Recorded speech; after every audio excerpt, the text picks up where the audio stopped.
നദികൾ പൊങ്ങി എൻ വീടിന്മേൽ കാറ്റടിച്ചു.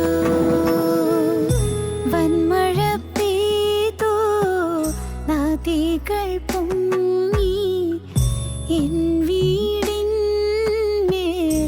കാറ്റടിച്ചു.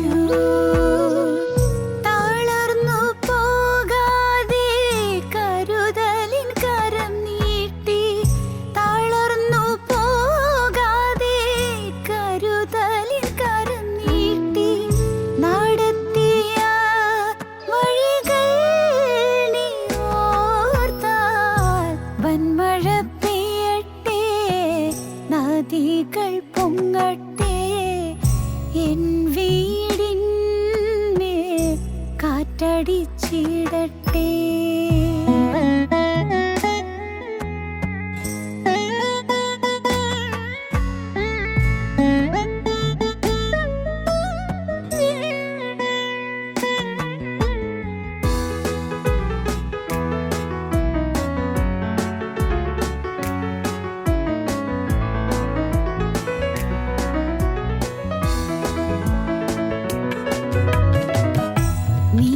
തകർന്നിടുവാൻ നോക്കി നിന്നോരെല്ലാം കാണുന്നു നിൻ മുൻപിൽ വിശാലവാതിൽ. നീ തകർന്നിടുവാൻ നോക്കി നിന്നോരെല്ലാം കാണുന്നു നിൻ മുൻപിൽ വിശാലവാതിൽ. യഹോവ നിനക്കായി കരുതിയ വഴികൾ നീ പോലും അറിയാതെ. യഹോവ നിനക്കായി കരുതിയ വഴികൾ നീ പോലും അറിയാതെ. ചെങ്കടൽ മൂടട്ടെ, തീച്ചുളയേറട്ടെ, അടഞ്ഞവയെല്ലാം തുറന്നിടുമേ. ചെങ്കടൽ മൂടട്ടെ, തീച്ചുളയേറട്ടെ, അടഞ്ഞവയെല്ലാം തുറന്നിടുമേ. ഞങ്ങളും ക്രൂശിക്കപ്പെട്ട ക്രിസ്തുവിനെ പ്രസംഗിക്കുന്നു.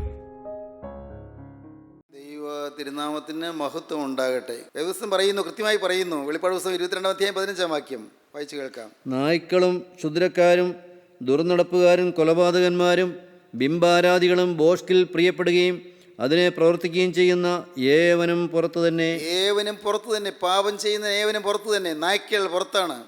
നായിൻ്റെ സ്വഭാവം ഉള്ളൊരു പുറത്താണ്. നായിൻ്റെ സ്വഭാവം അത് കുരച്ചില്ലെങ്കിൽ പ്രയോജനമില്ല. കള്ളൻ വരുമ്പോൾ കുരയ്ക്കണം. അത് നായൻ്റെ സ്വഭാവമാണ്. അതെങ്കിലേ നായക്കൂടെ പ്രയോജനമുള്ളൂ. അനേകരിന്ന് ഊമനായ്ക്കളാണ്. ഊമനായ്ക്കൾ, കുരപ്പാൻ വയ്യാത്ത ഊമനായ്ക്കൾ. വേദപുസ്തകം വായിക്കാം. ആവർത്തന പുസ്തകം 23:18 വായിക്കാം.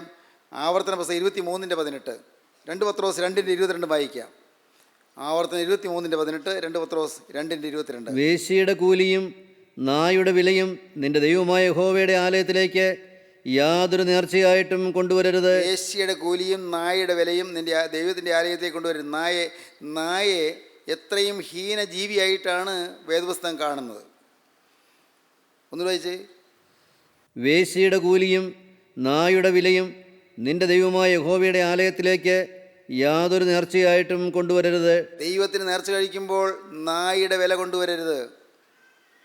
വേശ്യയുടെ കൂലി കൊണ്ടുവരരുത്. വേശ്യാവൃത്തി ചെയ്ത് കിട്ടിയ രൂപ കൊണ്ടുവരരുത്. അശുദ്ധി ചെയ്ത് കിട്ടിയ രൂപ കൊണ്ടുവരരുത്. ദൈവത്തിൻ്റെ ആലയത്തിലേക്ക് വരുമ്പോൾ നേർച്ചയായി കൊണ്ടുവരരുത്. ദൈവത്തിന് സ്തോത്രം. നായയെ ഒരു ഹീനജീവിയായിട്ടാണ് കാണുന്നത്. അതുകൊണ്ടാണ് കർത്താവ് ആ സ്വറോഫോയിക്ക ജാതിയിലുള്ള കനാന്യ സ്ത്രീയോട് കർത്താവ് പറഞ്ഞപ്പോൾ മക്കൾക്കുള്ള അപ്പമെടുത്ത് നായ്ക്കുട്ടികൾക്ക് ഇട്ട് കൊടുക്കുന്ന വിഹിതമല്ല എന്ന് പറഞ്ഞത്. നായ്ക്കുട്ടി. ആ പുറജാതി സ്ത്രീ വന്നപ്പോൾ ഒരു നായ്ക്കുട്ടിയായിട്ടാണ് അവളെ കാണുന്നത്. അവളുടെ മോളെ, ഭൂതബാധയുള്ള മകളെ ഒരു നായ്ക്കുട്ടിയായിട്ടാണ് കർത്താവ് കാണുന്നത്. നായ ഒരു വൃത്തിഹീനമായ ജീവിയായിട്ടാണ് കാണുന്നത്. വൃത്തിയില്ലാത്ത ജീവി. അഴുക്കിൽ ആണ്ടുപോകുന്നൊരു ജീവി, അഴുക്കിൽ ജീവിക്കുന്ന ഒരു മടിയുമില്ലാതെ അഴുക്കിൽ ജീവിക്കുന്നൊരു ജീവി, അതാണ് നായ. നാം നമ്മുടെ വീടുകളിൽ വളർത്തുന്ന നായ കുളിപ്പിച്ച് അതിനെ പൗഡർ പൂശി എല്ലാം കൊണ്ടു നടക്കുമായിരിക്കും. പക്ഷേ നായ തിരുവചനപ്രകാരം ഒരു നികൃഷ്ട ജീവിയാണ്. വായിക്കാം, പത്രോസിൻ്റെ 2-ാമത്തെ ലേഖനം 2-ാമത്തെ 22-ാം വാക്യം. എന്നാൽ സ്വന്തം ഛർദ്ദിക്ക് തിരിഞ്ഞ നായെന്നും കുളിച്ചിട്ട് ചെളിയിൽ ഉരുളുവാൻ തിരിഞ്ഞ പന്നിയെന്നുമുള്ള സത്യമായ പഴഞ്ചൊല്ല് പോലെ അവർക്ക് സംഭവിച്ചു. സ്വന്തം ഛർദ്ദിക്ക് തിരിഞ്ഞ നായ സ്വന്തം ഛർദ്ദിക്ക് തിരിയുന്നു. നായ ഛർദ്ദിച്ച് കളഞ്ഞത് പിന്നെയും തിരിഞ്ഞ് ഭക്ഷിക്കുന്നു. എത്ര അറപ്പുള്ള കാര്യം! ഛർദ്ദിച്ചതാണ്, മലിനമാണ്, അത് ഛർദ്ദിച്ച് കളഞ്ഞതാണ്, അത് ദുർഗന്ധം നിറഞ്ഞതാണ്, അടുക്കാൻ വയ്യ. പക്ഷേ നായ്ക്കൊരു പ്രയാസവുമില്ല. നായ താൻ തന്നെ ഛർദ്ദിച്ചത് തിരിഞ്ഞ് ഭക്ഷിക്കുന്നു. ഛർദ്ദിക്ക് തിരിഞ്ഞ നായ എന്നുള്ള പഴഞ്ചൊല്ല് പോലെ സംഭവിച്ചു. പ്രിയപ്പെട്ടവരെ, അനേകരിന്നതുപോലാണ്. മദ്യപാനം വെടിഞ്ഞതാണ്, പക്ഷെ വീണ്ടും മദ്യപാനം തുടങ്ങി. വേണ്ടാത്ത അഴുക്ക് ജീവിതം വേണ്ട എന്ന് വെച്ചതാണ്, പക്ഷെ പിന്നെയോ തുടങ്ങി. കോപവും വാശിയും ഇനി വരികയില്ല തീരുമാനിച്ചതാണ്, പക്ഷെ പിന്നെയോ തുടങ്ങി.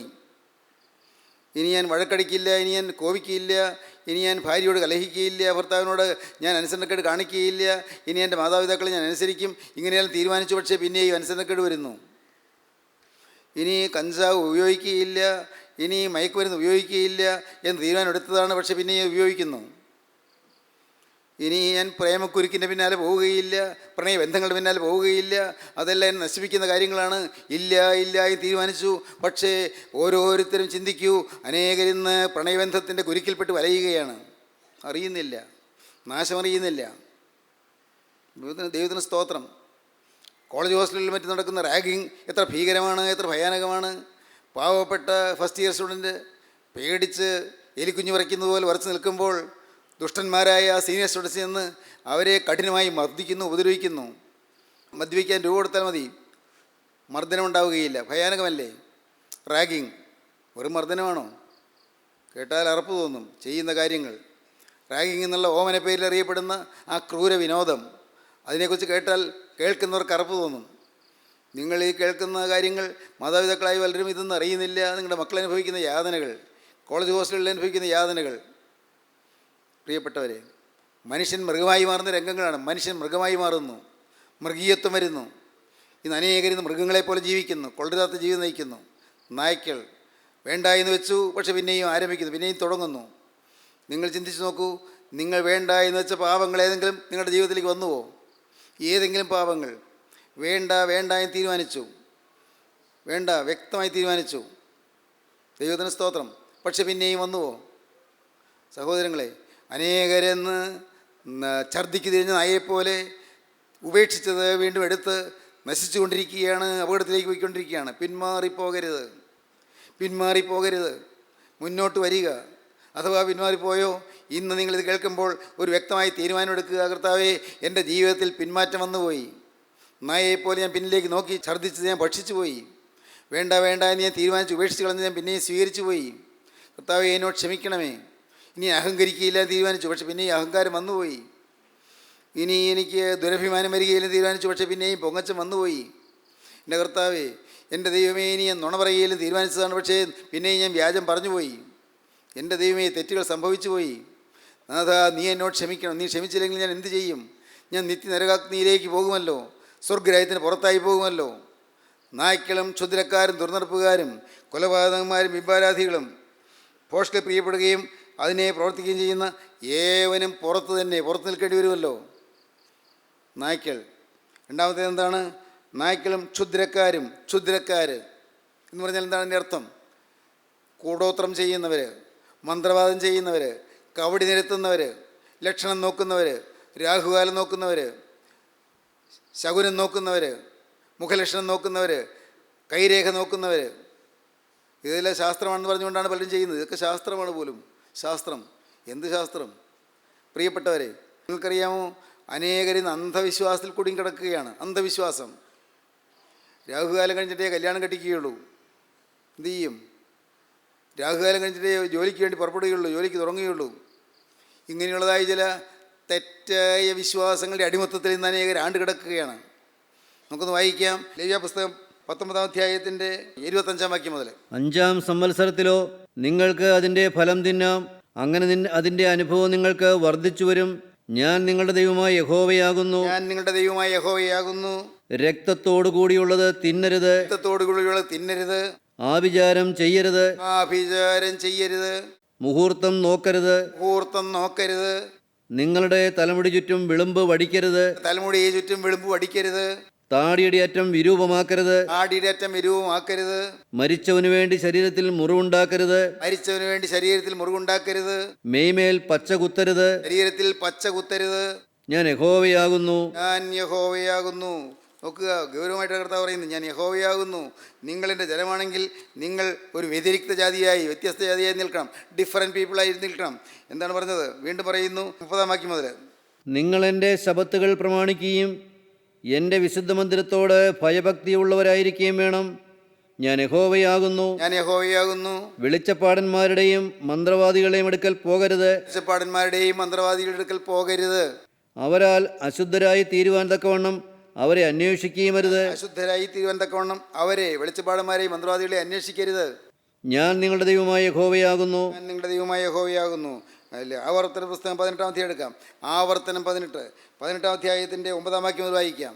ആവർത്തന പുസ്തകം 18-ാം അധ്യായത്തിൻ്റെ 9-ാം വാക്യം മുതൽ. നിന്റെ ദൈവമായ യഹോവ നിനക്ക് തരുന്ന ദേശത്തെത്തിയ ശേഷം അവിടുത്തെ ജാതികളുടെ മ്ലേച്ഛതകൾ നീ പഠിക്കരുത്. ജാതികളുടെ മ്ലേച്ഛതകൾ നീ പഠിക്കരുത്. തൻ്റെ മകനെയോ മകളെയോ അഗ്നിപ്രവേശം ചെയ്യിക്കുന്നവൻ, മകനെയോ മകളെയോ അഗ്നിപ്രവേശം ചെയ്യിക്കുന്നവൻ, പ്രശ്നക്കാരൻ, മുഹൂർത്തക്കാരൻ, ആഭിചാരകൻ, ക്ഷുദ്രക്കാരൻ, മന്ത്രവാദി, വെളിച്ചപ്പാടൻ, ലക്ഷണം പറയുന്നവൻ, അഞ്ജനക്കാരൻ, മഷിയിട്ട് നോക്കുന്നവൻ, അഞ്ജനക്കാരൻ എന്നിങ്ങനെയുള്ളവരെ നിങ്ങളുടെ ഇടയിൽ കാണരുത്. ഈ കാര്യങ്ങൾ ചെയ്യുന്നവനെല്ലാം യഹോവയ്ക്ക് വെറുപ്പാകുന്നു. ദൈവത്തിന് സ്തോത്രം. വ്യക്തമായിട്ടാണ് പറയുന്നത്. പ്രിയപ്പെട്ടവരെ, ചിന്തിക്കൂ. അന്ധവിശ്വാസത്തിൽ ആണ്ടുകിടന്ന കാലങ്ങളില്ലേ? അബദ്ധവിശ്വാസങ്ങളിൽ കുടുങ്ങിക്കിടന്ന കാലങ്ങളില്ലേ? എത്രയോ വലിയ ദുരാചാരങ്ങൾക്കിട്ട് നാം നശിച്ചുകൊണ്ടിരിക്കുകയായിരുന്നു. അവിടെ നിന്നെല്ലാമല്ലേ കർത്താവ് നമ്മൾ വീണ്ടെടുത്തത്? ഈ അന്ധവിശ്വാസങ്ങളിൽ നിന്ന് കർത്താവ് നമ്മെ ഉയർത്തിയെടുത്തില്ലേ? പിന്നെയും അതിലേക്ക് പോകരുത്. അതാണ് പറഞ്ഞത്, നായ്ക്കളും ക്ഷുദ്രക്കാർ അവർ പുറത്തായിരിക്കും. ഇന്ന് മനുഷ്യൻ താൽക്കാലികമായ ലാഭങ്ങൾക്ക് വേണ്ടി, താൽക്കാലികമായ സന്തോഷങ്ങൾക്ക് വേണ്ടി, താൽക്കാലികമായ സുഖഭോഗങ്ങൾക്ക് വേണ്ടി ഇങ്ങനെയുള്ളതായ കാര്യങ്ങൾ ചെയ്യുന്നുണ്ട്, വൃത്തികെട്ട കാര്യങ്ങൾ ചെയ്യുന്നുണ്ട്. എന്നാൽ ആ വഴിക്ക് നിങ്ങൾ പോകരുത്. കാരണം ഇത് പോയാൽ നിങ്ങൾ പുറത്തായി പോകും, ദൈവരാജ്യത്തിന് പുറത്തായി പോകും. 1 നായ്ക്കൾ, 2 ക്ഷുദ്രക്കാർ, മൂന്നാമത്തേത് നടപ്പുകാർ, അഡൾട്ടറി, ദുർനടപ്പ്, വേശ്യാവൃത്തി, പരസംഗം, വ്യഭിചാര ജീവിതം. ദുർനടപ്പുകാർ ദൈവരാജ്യത്തിൽ പോകുകയില്ല, അവർ പുറത്ത് നിൽക്കേണ്ടി വരും. എൻ്റെ സഹോദരങ്ങളെ, വേദപുസ്തകം എത്ര വ്യക്തമായിട്ടാണ് പറയുന്നത്? ദൈവത്തിന് സ്തോത്രം. വേദപുസ്തകത്തെ കൃത്യമായിട്ടാണ് പറയുന്നത്. സ്ത്രീയെ മോഹിക്കേണ്ടതിന് അവളെ നോക്കുന്നവൻ എല്ലാം ഹൃദയം കൊണ്ട് അവളോട് വ്യഭിചാരം ചെയ്തു പോയി. ഹൃദയത്തിൽ വ്യഭിചാരം വരുന്നു സ്ത്രീയെ മോഹത്തോടെ നോക്കിയാൽ. പ്രിയപ്പെട്ടവരെ, അനേകർ തെറ്റിദ്ധരിക്കുന്നൊരു കാര്യമുണ്ട്. ഒരു ചീത്ത പടം കണ്ടുപോയി, അയ്യോ എന്തു ചെയ്യും? പേടിക്കണ്ട. ഒരു സ്ത്രീയോ അല്ലെങ്കിൽ പുരുഷനെയോ കണ്ടുപോയി, പേടിക്കണ്ട. കണ്ടു എന്നുള്ളത് പേടിക്കണ്ട. പക്ഷേ കാണാൻ വേണ്ടി നോക്കിയാൽ പേടിക്കണം. കാണാൻ വേണ്ടി നോക്കരുത്. കാണാൻ വേണ്ടി നോക്കുമ്പോൾ അവിടെ മോഹമുണ്ട്. മോഹമില്ലാതെ നോക്കാം, കുഴപ്പമില്ല. കണ്ടുപോയി. ഞാൻ സാധാരണ പറയാറുണ്ടല്ലോ, ബസ്സിൽ കയറി, ബസ്സിൽ നല്ല തിരക്കാണ്, സ്ത്രീകളും പുരുഷന്മാരും എല്ലാം ഉണ്ട്. ഒരുപക്ഷേ ഒരു സ്ത്രീയുടെ ശരീരം നിങ്ങളുടെ ദേഹത്ത് മുട്ടിപ്പോയി, പേടിക്കൊന്നും വേണ്ട. മുട്ടാൻ വേണ്ടി ആഗ്രഹിച്ചാലോ തെറ്റാണ്, മുട്ടാൻ വേണ്ടി നിന്ന് കൊടുത്താലോ തെറ്റാണ്. കേൾക്കൂ, ദൈവത്തിന് സ്തോത്രം. ബസ്സുകളിൽ മറ്റും യാത്ര ചെയ്യുന്നവരെ ചില വൃത്തികേടുകൾ കാണിക്കുന്നവരുണ്ട്. സ്ത്രീകളുടെ ശരീരത്തിൽ അഴുക്കായ ചിന്തയോട് തൊടുകയൊക്കെ ചെയ്യുന്നവരുണ്ട്. അങ്ങനെ അഴുക്കായ ചിന്തയോട് തൊടുന്നെങ്കിൽ പാവമാണ്. അറിയാതെയും തൊട്ടുപോയി, പേടിക്കണ്ട. The second look is sinful. രണ്ടാമത്തെ നോട്ടം പാവമാണ്. The second look is sinful. കാണാൻ വേണ്ടി നോക്കുമ്പോൾ ദ സെക്കൻഡ് ലുക്ക്, രണ്ടാമത്തെ നോട്ടം, അത് പാവമാണ്. ദുർനടപ്പ്. പ്രിയപ്പെട്ടവരെ, അനേകരിന്ന് സെക്സിൻ്റെ അടിമകളാണ്. ദൈവത്തിന് സ്തോത്രം. സെക്സ് എന്ന് പറയുന്നത് ഒരു അനുഗ്രഹമാണ്. സെക്സ് തെറ്റല്ല, സെക്സ് ശാപമല്ല, സെക്സ് ഒരു അനുഗ്രഹമാണ്. സെക്സ് ആരോഗ്യമുള്ള ഏതൊരു പുരുഷനും ഏതൊരു സ്ത്രീക്കും നല്ലതാണ്, ആവശ്യമാണ്, നല്ലതാണ്, തെറ്റില്ല. ദൈവത്തിന് സ്തോത്രം. പ്രിയപ്പെട്ടവരെ, നിങ്ങൾ ശ്രദ്ധിച്ച് കേൾക്കൂ. അനേകർ തിരിച്ചിരിക്കുകയാണ്. ഭാര്യാഭർത്താക്കന്മാർ തമ്മിലുള്ളതായ ബന്ധം അശുദ്ധമാണെന്ന് ചിന്തിക്കുന്ന ആളുകളുണ്ട്. ഭാര്യാഭർത്താക്കന്മാർ തമ്മിലുള്ളതായ ശാരീരിക ബന്ധം അശുദ്ധമാണെന്ന് ചിന്തിക്കുന്ന ആളുകളുണ്ട്. ഒരിക്കലുമല്ല, ഭയപ്പെടേണ്ട. എന്നാൽ ദൈവത്തിന് സ്തോത്രം, സ്വന്തം ഭാര്യയല്ലാതെ അന്യ സ്ത്രീയെക്കുറിച്ച് ചിന്തയിലെങ്കിലും അശുദ്ധി വരുന്നെങ്കിൽ പാപമാണ്, മഹാപാപമാണ്. സ്വന്തം ഭർത്താവല്ലാതെ അന്യ പുരുഷനെക്കുറിച്ച് ചിന്തയിലെങ്കിലും വേണ്ടാതിനും വരുന്നെങ്കിൽ അത് പാപമാണ്. വിവാഹം എല്ലാവർക്കും മാന്യവും കിടക്ക നിർമ്മലവുമായിരിക്കട്ടെ. വിവാഹം എല്ലാവർക്കും മാന്യമാണ്. പക്ഷേ ഇതിൻ്റെ വിവാഹക്കിടക്കയിൽ അന്യൻ കിടക്കരുത്. വിവാഹക്കിടക്ക അത് പരിശുദ്ധമാണ്. ഭാര്യയും ഭർത്താവ് ഒരുമിച്ച് കിടക്കുന്ന കിടക്ക പരിശുദ്ധമാണ്. പക്ഷേ അത് അശുദ്ധമായിത്തീരും എപ്പോൾ? അതിൽ അന്യൻ കിടക്കുമ്പോൾ. അത് ചിന്തയിലാകാം, അല്ല വാക്കിലാകാം, അല്ല നോക്കിലാകാം, അല്ലെങ്കിൽ പ്രവൃത്തിയിലാകാം. എങ്ങനെയാണെങ്കിലും അന്യൻ വരരുത്. പ്രീ മാരിറ്റൽ സെക്സ് പാപമാണ്, എക്സ്ട്രാ മാരിറ്റൽ സെക്സ് പാപമാണ്. പ്രീ മാരിറ്റൽ സെക്സ് വിവാഹത്തിന് മുൻപുള്ളതായ ലൈംഗിക ബന്ധം പാപമാണ്. വിവാഹശേഷമുള്ള വിവാഹ ഇതര ബന്ധം പാപമാണ്. Pre marital sex and extra marital sex അത് പാപമാണ്. ദൈവത്തിന് സ്തോത്രം. പ്രിയപ്പെട്ടവരെ, വ്യക്തമായി പറഞ്ഞു തരുന്ന കാര്യങ്ങളല്ലേ, നിങ്ങളിതെല്ലാം മനസ്സിലാക്കൂ. അവരോ ദുർനടപ്പുകാർ, അവർ ദൈവരാജ്യത്തിൽ പുറത്ത് നിൽക്കേണ്ടി വരും, ദൈവരാജ്യത്തിന് പുറത്ത് നിൽക്കേണ്ടി വരും. അവന് പുറത്താണ് ദുർനടപ്പുകാർ. നായ്ക്കളും ക്ഷുദ്രക്കാരും ദുർനടപ്പുകാരും. പിന്നെ ഏതാണ്? കൊലപാതകന്മാർ പുറത്ത് നിൽക്കേണ്ടി വരും. കൊലപാതകം. സ്നേഹിതരെ, ഞാൻ ചോദിക്കട്ടെ, നിങ്ങൾ ഒരുപക്ഷെ ആരെയും നേരിട്ട് കൊന്നിട്ടുണ്ടാവില്ല. പക്ഷേ നിങ്ങളുടെ ഹൃദയത്തിൽ പകയും വിദ്വേഷം വന്നുപോയോ? കൊല്ലണമെന്നോ അല്ല ആ ആൾ ചാകണമെന്നോ നിങ്ങൾ ചിന്തിച്ചിട്ടുണ്ടോ? വേറൊരാളെക്കുറിച്ച് അവന് ചത്തുപോയാൽ കൊള്ളാമായിരുന്നു ചിന്തിച്ചിട്ടുണ്ടോ? പാവമാണ്. അത് കൊലപാതകത്തിന് തുല്യമാണ്. ചിന്തയിൽ കൊലപാതകം, വാക്കിൽ കൊലപാതകം. വാക്കുകൊണ്ട് ചിലരെ കൊല്ലുന്നു, വാക്കുകൊണ്ട് കൊല്ലുന്നു. ചിലരെ അധിക്ഷേപിക്കുന്നു വാക്കുകൊണ്ട്, ചിലരെ കുറ്റം വിധിക്കുന്നു വാക്കുകൊണ്ട്, ചിലർക്കെതിരെ അപവാദം പറഞ്ഞു വരുത്തുന്നു വാക്കുകൊണ്ട്. അതെല്ലാം കൊലപാതകം തന്നെയാണ്. കോപിക്കുന്നവൻ കൊലപാതകം ചെയ്യുന്നു. കർത്താവിൻ്റെ മലപ്രസംഗത്തിൽ മത്തായി സുവിശേഷം 5-ാം അധ്യായത്തിൽ പറയും, കോപിക്കുന്നവൻ കൊലപാതകം ചെയ്യുന്നു. കോപം കൊലപാതകമാണ്. പ്രിയപ്പെട്ടവർ, അതിനപ്പുറത്തേക്ക് ഒന്നുകൂടി കടന്നു പോകാം. സ്ത്രീകൾ ഗർഭത്തിലുള്ള കുഞ്ഞിനെ കൊല്ലുന്നത് കൊലപാതകമാണ്. ഒരു ശിശു പിറന്നതിന് ശേഷം അതിനെ കൊല്ലുന്നെങ്കിൽ അത് കൊലപാതകമാണ്. ശിശു ഉരുവായതിനു ശേഷം അതിനെ കൊല്ലുന്നെങ്കിൽ കൊലപാതകമാണ്. ഇതെല്ലാം കേൾക്കുമ്പോൾ നിങ്ങൾ പരിഭ്രമിക്കാനല്ല, നിങ്ങൾ നിരാശപ്പെടാനല്ല. അയ്യോ സംഭവിച്ചു പോയല്ലോ കർത്താവേ, എന്തു വേണ്ടു, വിഷമിക്കേണ്ട. എല്ലാ പാവവും ക്ഷമിക്കാൻ യേശുക്രിസ്തുവിൻ്റെ രക്തമുണ്ട്. എല്ലാ പാവവും കഴുകാൻ യേശുക്രിസ്തുവിൻ്റെ രക്തമുണ്ട്. ശാപം മാറ്റാൻ യേശുക്രിസ്തുവിൻ്റെ രക്തമുണ്ട്. ഉൽപ്പത്തി പുസ്തകം 1-ാമത്തെ പുസ്തകത്തിൽ ശാപമാണ്, എന്നാൽ ഒടുവിലത്തെ പുസ്തകത്തിൽ ശാപം മാറുകയാണ്. 1-ാമത്തെ പുസ്തകത്തിൽ ശാപം തുടങ്ങുന്നു, ഒടുവിലത്തെ പുസ്തകത്തിൽ ശാപം തീരുന്നു. യാതൊരു ശാപവും ഇനി ഉണ്ടാകുകയില്ല എന്നാണ് വെളിപ്പാട് പുസ്തകം 22-ാം അധ്യായം 3-ാം വാക്യം പറയുന്നത്. യാതൊരു ശാപവും ഇനി ഉണ്ടാകുകയില്ല. ശാപകരമാണ് കൊലപാതകം. ആരുടെയും ജീവൻ അപഹരിക്കാൻ നമുക്ക് അവകാശമില്ല. ആരുടെയും ശരീരത്തിൽ വേദന ഉണ്ടാക്കാൻ നമുക്ക് അവകാശമില്ല. ഭർത്താവാണെങ്കിൽ പോലും ഭാര്യയുടെ ശരീരത്തിൽ വേദനിപ്പിക്കാൻ പാടില്ല. ഭാര്യയുടെ മനസ്സ് വേദനിപ്പിക്കാൻ പാടില്ല. ഭാര്യ ഭർത്താവിൻ്റെ മനസ്സ് വേദനിപ്പിക്കാൻ പാടില്ല. മനസ്സിൽ കുത്തുവാക്കുകൾ കൊണ്ട് മുറിവേൽപ്പിക്കരുത്. ദൈവത്തിന് സ്തോത്രം. കൊലപാതകം ചെയ്യരുത്. കൊലപാതകന്മാർ അവരെ പുറത്തു തന്നെ. അടുത്തത് ബിംബാരാധികൾ, വിഗ്രഹാരാധികൾ. എന്താണ് ബിംബാരാധന? നിങ്ങൾ പറയും, സാറേ ഞാൻ ബിംബാരാധനയില്ല. എന്നാൽ സ്നേഹിത, യേശുക്രിസ്തുവിനേക്കാൾ കൂടുതൽ ഏതിനെങ്കിലും നീ സ്നേഹിക്കുന്നെങ്കിൽ അത് വിഗ്രഹാരാധനയാണ്. യേശുക്രിസ്തുവിനേക്കാൾ കൂടുതൽ നിൻ്റെ ഭാര്യയെ നീ സ്നേഹിക്കുന്നെങ്കിൽ വിഗ്രഹാരാധനയാണ്. യേശുക്രിസ്തുവിനേക്കാൾ കൂടുതൽ നിൻ്റെ ഭർത്താവിനെ സ്നേഹിക്കുന്നെങ്കിൽ ബിംബാരാധനയാണ്. യേശുക്രിസ്തുവിനേക്കാൾ കൂടുതൽ നിൻ്റെ മോനെ അല്ലെങ്കിൽ മോളെ സ്നേഹിക്കുന്നെങ്കിൽ ബിംബാരാധനയാണ്. യേശുക്രിസ്തുവിനേക്കാൾ കൂടുതൽ നിൻ്റെ ജോലിയെ സ്നേഹിക്കുന്നെങ്കിൽ ബിംബാരാധനയാണ്. യേശുക്രിസ്തുവിനേക്കാൾ കൂടുതൽ നിൻ്റെ ശമ്പളത്തെ സ്നേഹിക്കുന്നെങ്കിൽ വിഗ്രഹാരാധനയാണ്. യേശുക്രിസ്തുവിനേക്കാൾ നിൻ്റെ ബാങ്ക് ബാലൻസിനെ സ്നേഹിക്കുന്നെങ്കിൽ വിഗ്രഹാരാധനയാണ്. യേശുക്രിസ്തുവിനേക്കാൾ കൂടുതൽ നിൻ്റെ ബിസിനസ്സിനെ സ്നേഹിക്കുന്നെങ്കിൽ വിഗ്രഹാരാധനയാണ്. ദൈവത്തിന് സ്തോത്രം. യേശുക്രിസ്തുവാണ് ആരാധനയ്ക്ക് യോഗ്യൻ. എന്തിന്? യേശുക്രിസ്തുവിനേക്കാൾ കൂടുതൽ ഭൂമിയിലെ മനുഷ്യരാരെയെങ്കിലും വീരാരാധന നടത്തുന്നെങ്കിൽ ബിംബാരാധനയാണ്. Hero worship ബിംബാരാധനയാണ്. കുട്ടി ദൈവങ്ങളെ നിങ്ങളുണ്ടാക്കരുത്. കുട്ടി ദൈവങ്ങൾ മനുഷ്യ ദൈവങ്ങളായി കാണരുത്. മനുഷ്യ ദൈവങ്ങളായി കാണരുത്. ദൈവത്തിന് സ്തോത്രം. കൂട്ടായ്മയിൽ വചനം പറയുന്നവരെ കുട്ടി ദൈവങ്ങളല്ല. കൂട്ടായ്മയിൽ ദൈവത്തിന് വേല ചെയ്യുന്നവരെ കുട്ടി ദൈവങ്ങളല്ല. ദൈവത്തിന് സ്തോത്രം. ആരും കുട്ടി ദൈവം ചമയരുത്, കുട്ടി ദൈവം ചമയിക്കുകയും അരുത്. ഹല്ലേലൂയ, ദൈവത്തിന് സ്തോത്രം. കുട്ടി ദൈവം ചമയുന്ന ആളുകളുണ്ട്. ദൈവത്തിന് സ്തോത്രം. അനേകർ ദൈവത്തിൻ്റെ വേലക്കാർ കുട്ടി ദൈവം ചമയുന്നു. അപകടമാണ്, വലിയ പാപമാണ്. ദൈവത്തിന് സ്തോത്രം. അത് ബിംബാരാധനയാണ്.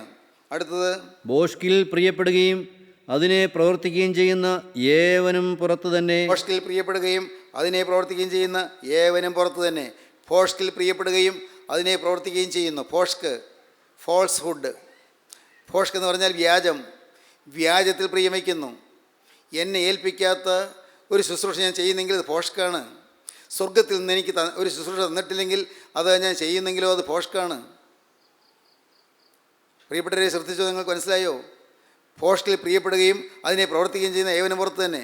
എന്നെ ഏൽപ്പിക്കാത്ത ഒരു ശുശ്രൂഷ, ആത്മീയമാകട്ടെ, നല്ല ഉദ്ദേശത്തോടെയാകട്ടെ, ആത്മാക്കൾ രക്ഷപ്പെടുന്നതാകട്ടെ, ഉദ്ദേശിച്ച് തന്നെയാകട്ടെ, എന്നാൽ പോലും ഫോഷ്കിൽ വേല ചെയ്യരുത്, ഫോഷ്കിൽ ശുശ്രൂഷ ചെയ്യരുത്. എന്നെ ഏൽപ്പിക്കാത്ത വേല ഞാൻ ചെയ്യരുത്. ദൈവം തമ്പുരാൻ എന്നെ ഏൽപ്പിച്ചു എന്ന് ഉറപ്പ് വേണം. വിളിയും തിരഞ്ഞെടുപ്പ് ഉറപ്പാക്കണം. വിളിയും തിരഞ്ഞെടുപ്പ് ഉറപ്പാക്കണം. എന്നെ ഏൽപ്പിച്ചു ഈ വേല, ബോധ്യം വേണം. അങ്ങനെ ബോധ്യമുള്ളെങ്കിൽ മാത്രമേ ആ വേല ചെയ്യാവൂ. ഇല്ലെങ്കിലോ നീ വീണിരിക്കും, ആത്മാവിൽ വീണിരിക്കും, കരയേറ്റം കിട്ടുകയില്ല. ദൈവത്തിന് സ്തോത്രം. പ്രിയപ്പെട്ടവരെ, നിങ്ങൾക്ക് ഞാൻ പറയുന്നതൊക്കെ മനസ്സിലാകുന്നുണ്ടോ? ഗൗരവകരമായ കാര്യങ്ങളാണ് പറയുന്നത്. ഫോഷ്കിൽ പ്രിയപ്പെടുകയും അതിനെ പ്രവർത്തിക്കുകയും ചെയ്യുന്ന ഏവനും പുറത്തു തന്നെ. വ്യാജം വരരുത്, മോഷണം വരരുത്, കവർച്ച വരരുത്, അന്യൻ്റെ സ്വന്തം കയ്യിൽ വന്നു പോകരുത്, അന്യനറിയാതെ അവൻ്റെ സ്വത്ത് നമ്മുടെ കയ്യിൽ വരരുത്, അവൻ അനുവദിക്കാതെ അവൻ്റെ സ്വത്ത് നമ്മുടെ കയ്യിൽ വരരുത്. അത് വന്നാൽ നമുക്ക് ദോഷമാണ്. ചിന്തിക്കൂ, നിങ്ങൾ പ്രിയപ്പെട്ടവരെ, ചിന്തിക്കൂ. അന്യൻ്റെ ഏതെങ്കിലും കൈവശമുണ്ടോ? അതുകൊണ്ട് കൈക്കൂലി അപകടമാണ്, കൈക്കൂലി പാവമാണ്, അഴിമതിക്ക് കൂട്ടു നിൽക്കുന്നത് പാവമാണ്, അത് പാവമാണ്, ശിക്ഷയുണ്ട്. എല്ലാം പുറത്ത് തന്നെ. ആ വാക്യം 15 വാക്യം ഒന്നുകൂടെ വായിക്കൂ. നായ്ക്കളും ക്ഷുദ്രക്കാരും ദുർനടപ്പുകാരും കൊലപാതകന്മാരും ബിംബാരാധികളും ഭോഷ്കിൽ പ്രിയപ്പെടുകയും അതിനെ പ്രവർത്തിക്കുകയും ചെയ്യുന്ന ഏവനും പുറത്തു തന്നെ. പ്രവർത്തിക്കുകയും ചെയ്യുന്ന ഏവനും പുറത്തു തന്നെ. ദൈവത്തിന് സ്തോത്രം. ഇന്നത്തെ സ്ഥിതിയിൽ ഈ വാക്യം വെച്ചുകൊണ്ട് നിങ്ങൾ ചിന്തിക്കൂ. ഇന്നത്തെ സ്ഥിതിയിൽ നിങ്ങൾ പുറത്തായിരിക്കുമോ അകത്തായിരിക്കുമോ? ദൈവത്തിന് സ്തോത്രം.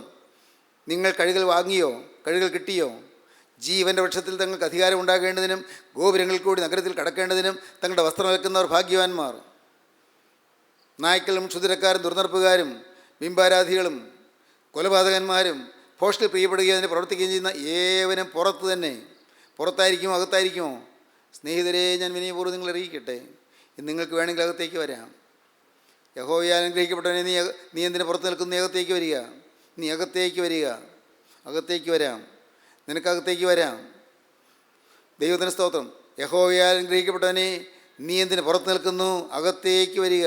നീ പുറത്ത് നിൽക്കേണ്ടവനല്ല, നീ പുറമേ നിൽക്കേണ്ടവനല്ല, നീ അന്യനല്ല. നീ സ്വന്തം ജാതിയാണ്, സ്വന്തം ജനമാണ്, ക്രിസ്തുവിൻ്റെ സ്വന്തക്കാരാണ്, യേശുവിൻ്റെ സ്വന്തം ഭവനക്കാരാണ്, യേശുവിൻ്റെ സ്വന്തം ഭവനക്കാർ. ദൈവത്തിന് സ്തോത്രം. സ്നേഹിതരെ, നാം വിളിക്കപ്പെട്ടവരാണ്, നാം തിരഞ്ഞെടുക്കപ്പെട്ടവരാണ്, നാം നിയമിക്കപ്പെട്ടവരാണ്, നാം ഓരോരുത്തരും ദൈവത്തിൻ്റെ സ്നേഹത്താൽ ക്ഷണിക്കപ്പെട്ടവരാണ്, ദൈവം വീണ്ടെടുത്തവരാണ്, ദൈവം നമ്മെ വിടുവിച്ചവരാണ്. ദൈവത്തിന് സ്തോത്രം. നാം പുറത്ത് നിൽക്കേണ്ടവരല്ല. നിങ്ങളാരും പുറത്ത് നിൽക്കരുത്. നിങ്ങളകത്തേക്ക് വരിക. ഞാൻ പറയുന്നത് കൂട്ടായ്മയിലേക്ക് വരാനല്ല ഞാൻ പറഞ്ഞത്. ദൈവത്തിന് സ്തോത്രം. കൂട്ടായ്മയിലേക്ക് വന്നാൽ സത്യവചനം കേൾക്കാം, വചനം കിട്ടും, ശരി, നല്ലതാണ്. പക്ഷേ കൂട്ടായ്മയിലേക്ക് വരാനല്ല ഞാൻ ക്ഷണിക്കുന്നത്. ഞാൻ ക്ഷണിക്കുന്നത് ദൈവത്തിൻ്റെ പരിശുദ്ധാത്മാവ് ക്ഷണിക്കുന്നതാണ്. നിങ്ങളകത്തേക്ക് വരിക, സ്വർഗ്ഗരാജ്യത്തിൻ്റെ അകത്തേക്ക് വരിക. നിങ്ങളാരും പുറത്ത് നിൽക്കരുത്. ദുഷ്ടൻ്റെ മരണത്തിൽ എനിക്ക് താല്പര്യമില്ല എന്ന് യഹോവ അരുളി ചെയ്യുന്നു. ദുഷ്ടൻ്റെ മരണത്തിൽ എനിക്ക് ഇഷ്ടമില്ല എന്ന് യഹോവ അരുളി ചെയ്യുന്നു. ആരും ആത്മാവിൽ മരിച്ചു പോകണമെന്ന് കർത്താവ് ആഗ്രഹിക്കുന്നില്ല. അകത്തേക്ക് വരിക. ദൈവം വിളിക്കുകയാണ്. മോളെ, നീ അകത്തേക്ക് വരിക. മകനെ, നീ അകത്തേക്ക് വരിക. നീ മത്സരിച്ച് പുറത്ത് നിൽക്കല്ലേ. നീ ചോദ്യം ചെയ്ത് പുറത്ത് നിൽക്കല്ലേ. മൂത്ത മകനെ പോലെ, മൂത്ത മുടിയപുത്രനെ പോലെ നീ പുറത്ത് നിൽക്കല്ലേ. ഇളയ മുടിയപുത്രനെ പോലെ നീ അകത്തേക്ക് വരിക. അകത്ത് ഊണ് മേശയിലിരിക്കുക, വിരുന്ന് മേശയിലിരിക്കുക. നീ അകത്തേക്ക് വരിക. നീ പുറത്ത് നിൽക്കേണ്ടവനല്ല, നീ അന്യനല്ല, നീ സ്വന്തമാണ്, നീ വിളിക്കപ്പെട്ടവനാണ്, നീ സ്വന്തം ജാതിയാണ്.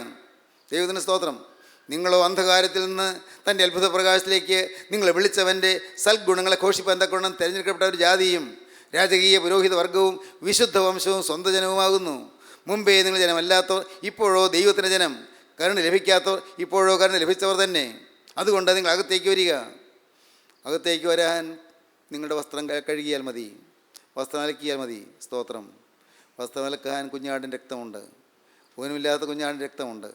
ആ തിരക്തമാണ് നിങ്ങളോട് സംസാരിക്കുന്നത്. ആർക്കും അകത്തേക്ക് വരാം. ആ ഊനമില്ലാത്ത കുഞ്ഞാടിൻ്റെ ചങ്ക് പടർന്നൊഴുകിയ രക്തം, ആ തിരുഹൃദയം പടർന്നൊഴുകിയ രക്തം നിങ്ങൾക്ക് മോചനം തരും. എന്നും കേൾക്കുന്നത് അതുകൊണ്ട് നിങ്ങൾക്ക് ചെടിപ്പാണോ? എന്നും കേൾക്കുന്നതായതുകൊണ്ട് നിങ്ങൾക്ക് മടുപ്പാണോ? എൻ്റെ സ്നേഹിതരെ, ഊനമില്ലാത്ത കുഞ്ഞാടിൻ്റെ രക്തം നിങ്ങൾ കഴുകാൻ ഇതാ നിങ്ങളുടെ അരികത്തേക്ക് വന്നിരിക്കുന്നു. ആ രക്തം നിങ്ങളുടെ മേൽ തളിക്കാൻ കർത്താവ് നിൽക്കുന്നു.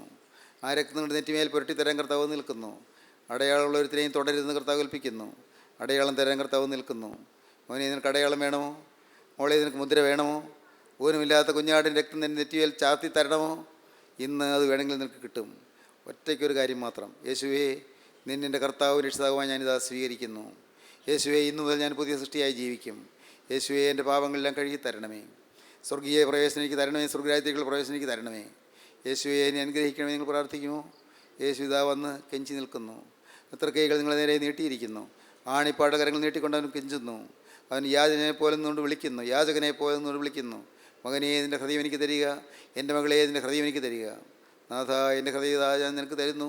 എൻ്റെ ജീവിതതാ ഞാൻ നിനക്ക് തരുന്നു. എൻ്റെ ഭാവി ഇതാ നിനക്ക് ഞാൻ തരുന്നു. എനിക്കുള്ളതെല്ലാം ഞാൻ ഇതാ നിനക്ക് തരുന്നു. ഞാനും എനിക്കുള്ളതെല്ലാം യേശുവേ ഇനി നിൻ്റേത് നിൻ്റെ കയ്യിലേക്ക് ഞാൻ ഇതാ തരുന്നു. കൊടുക്കുമോ? നിങ്ങൾ യേശുവിൻ്റെ കരങ്ങളിലേക്ക് കൊടുക്കുമോ? പാപം നശിപ്പിച്ച ജീവിതം യേശുവിൻ്റെ കരങ്ങളിലേക്ക് കൊടുക്കുമോ? അശുദ്ധി യുവത്തിപ്പോയ ജീവിതം യേശുവിൻ്റെ കരങ്ങളിലേക്ക് കൊടുക്കുമോ? ദുഷ്ടപിശാച് പന്താടി ജീവിതം യേശുവിൻ്റെ കരങ്ങളിലേക്ക് കൊടുക്കുമോ? യേശുവിൻ്റെ കരങ്ങളിലേക്ക് കൊടുക്കുക. കൊടുത്താൽ വാങ്ങും, കൊടുത്താൽ വാങ്ങും. 5000-ങ്ങൾക്ക് ആഹാരമാക്കി തീർക്കും. കൊടുത്താൽ വാങ്ങും, അനേകർക്ക് പോഷണമാക്കി തീർക്കും. ഹല്ലേലൂയ. ദൈവത്തിന് സ്തോത്രം. വേണമോ നിങ്ങൾക്ക് ഈ ഭാഗ്യം? വേണമോ നിങ്ങൾക്ക് ഈ സൗഭാഗ്യം? യേശുവിൻ്റെ അരികത്ത് വന്നിട്ടുണ്ട്. അരികത്ത് വന്നിട്ടുള്ളൊരു വാക്ക് നിങ്ങൾ പറഞ്ഞാൽ മതി: കർത്താവേ, ഇന്നു മുതൽ ഞാൻ നിൻ്റെ വകയായി ജീവിക്കും. യേശുവേ, നീ എനിക്ക് വേണ്ടി ക്രൂശിൽ മരിച്ചതിനാൽ ഇന്നു മുതൽ ഞാൻ നിൻ്റെ വകയായി ജീവിക്കും. ഒരു വാക്ക് നിങ്ങൾ പറയുമോ? കർത്താവേ, ഇന്നു മുതൽ ഞാൻ നിൻ്റെ വക. യേശുവേ, ഇന്നു മുതൽ ഞാൻ പുതിയ സൃഷ്ടി. യേശുവേ, ഞാൻ നിൻ്റെ വക. നമുക്ക് പ്രാർത്ഥിക്കാം. നമുക്ക് ഒരുമിച്ച് പ്രാർത്ഥിക്കാം. കർത്താവേ, നിൻ്റെ വചനത്താൽ ഞങ്ങളെ പോഷിപ്പിക്കുന്നതിനായി സ്തോത്രം. തിരുവചനം ഞങ്ങൾക്ക് തന്നതിനായി സ്തോത്രം. നിൻ്റെ ജനത്തെ നീ തൊട്ടതിനായി സ്തോത്രം. ഈ മക്കളോട് മനസ്സറിയണമേ. വചനം കേട്ട് എല്ലാവരെയും അനുഗ്രഹിക്കണമേ. ഇവിടെ മാത്രമല്ല, അങ്ങ് ദൂര ദേശങ്ങളിലിരുന്ന് വചനം കേട്ടവരെയും എൻ്റെ നാഥ തൃക്കരം വെച്ച് ആശീർവദിക്കണമേ, അനുഗ്രഹിക്കണമേ. എല്ലാ നന്മകളാലും നിറയ്ക്കണമേ. ഇവിടുത്തെ രണ്ടാമത്തെ വരവിന് വേണ്ടി ഞങ്ങളെ ഒരുക്കണമേ. യേശു ക്രിസ്തുവിൻ്റെ രാജകീയ നാമത്തിൽ പ്രാർത്ഥിക്കുന്ന കൃപയോടെ കേൾക്കണം പിതാവേ. ആമീൻ.